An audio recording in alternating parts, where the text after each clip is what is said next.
Mga parte sa lawas sa mananap. Sama sa tao, ang mga mananap aduna usab mga parte sa lawas. Ug atong sugdan sa iring. Ang iring usa ka mananap nga nagpuyo sa yuta. Ug mao kini ang mga parte sa lawas sa iring.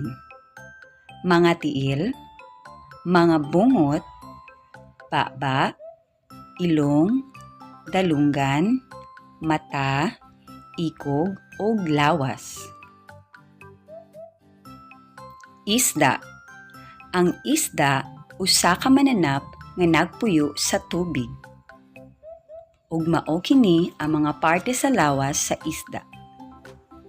Baba, mata, silik, hasang, ikog ug kapay. Langgam.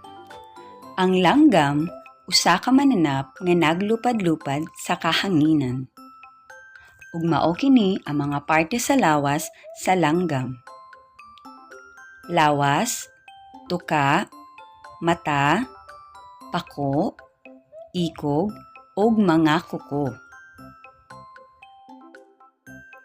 Aduna ba kamoy nakatunan karon? Maayo hinuon. Mga bata, sa sunod na usab. Amping!